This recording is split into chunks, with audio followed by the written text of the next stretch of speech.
Fish is the lifeblood of Liberia's coastal economy. Small-scale fisheries sustain 75,000 jobs and contribute up to 10% of the entire country's GDP.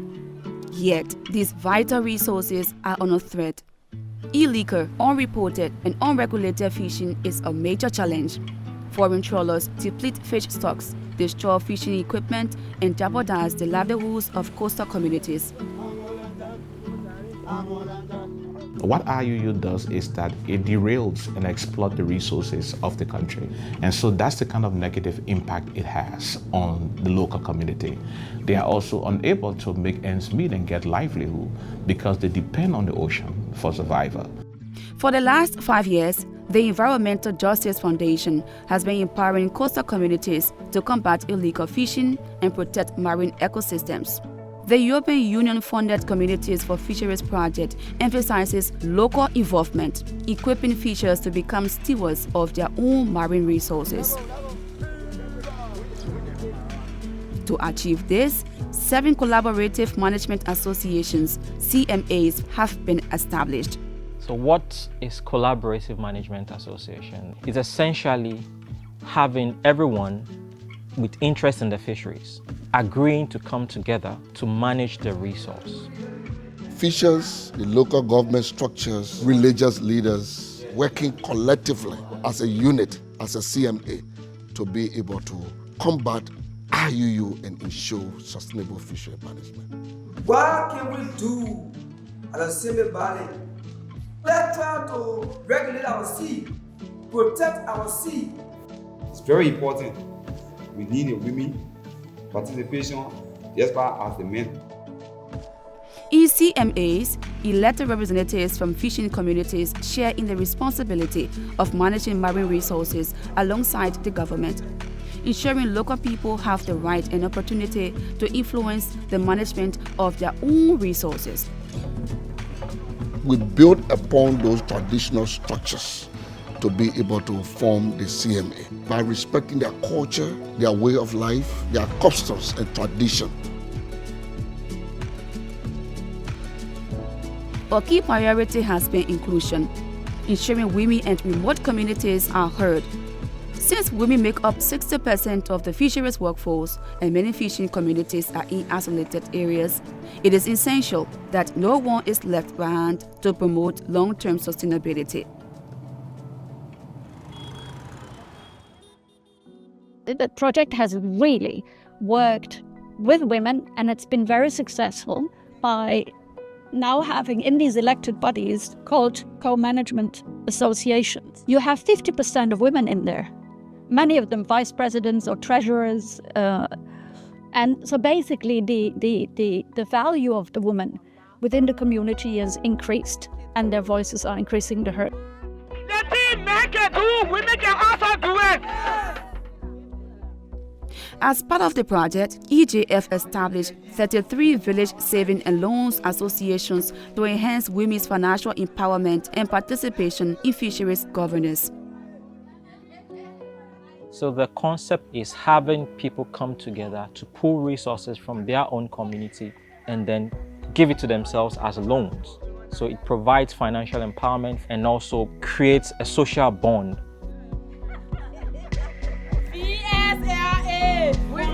Zero to hero. We brought in the VSLA to help them meet regularly, put their own money, but then discuss issues that are affecting them in the fisheries sector and how they could help each other get mobilized for the elections.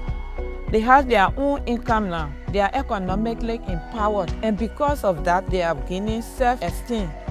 I went to my VSLA woman. I said, but look, we sitting down here, only see men then coming up for position. So women need to be a part of the people. The women too depend on the sea.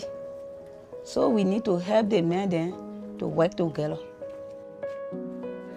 VSLAs have significantly increased women's participation in decision-making processes. Women now hold about 50% of executive positions in CMAs, with 22 leadership roles across 7 associations, a significant step for gender inclusion.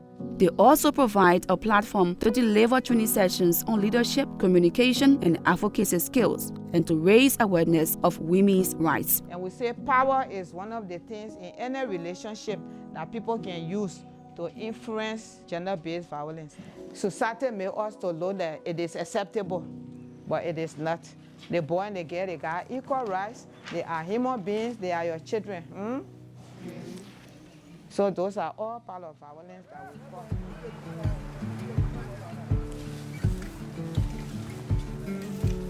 Another key pillar of the project is community science, where local officials monitor fish catch, clean beaches, and collect crucial environmental data. Community science is about to collect data on the beach and clean the beach to be good for the community people and the environment. We can enjoy because it tells me that the different things that's going on the beach. So the small one we got, it is what we start off with. So this is our fish catch. This is how we are doing the skill work. We, the community science, we are working. This is how we are working from what we have learned from our women that train us. Silver fish. Silver fish. It is also a way to get local fishermen to collect data in their communities that feed into national decision-making policies. This means that fishers now play an active role in conserving the resources they depend on. Since the community now well started, the beach is very clean. There's no pollution there to disturb people.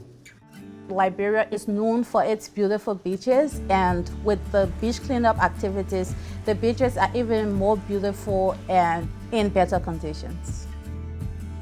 The monitoring, control, and surveillance component of the project, supported by the Liberian National Coast Guard, plays a crucial role in protecting Liberia's fisheries from illegal, unreported, and unregulated fishing. Today, Patrol will mainly focus on the identification of illegal fishing vessels. Let's make sure we follow all of our safety procedure.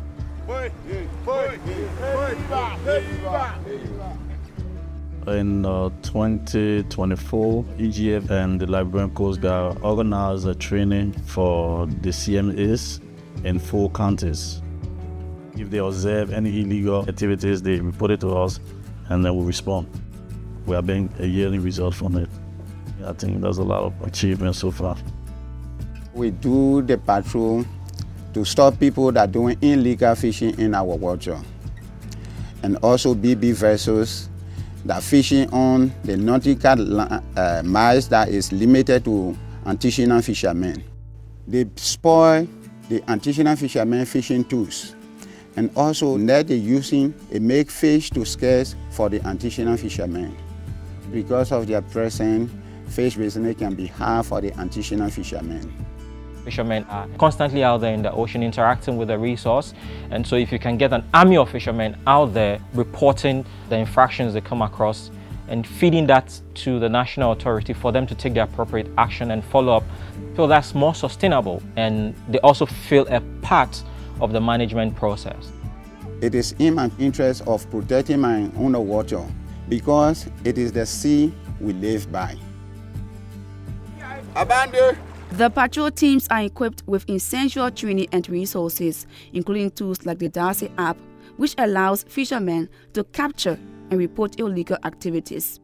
We will continue to do the patrol.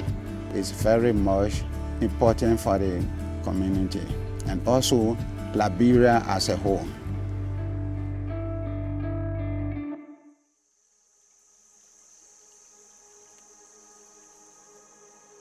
Through the collaborative efforts of local communities, EJF, NAFA, and the Liberian National Coast Guard, Liberia's fisheries are becoming more sustainable.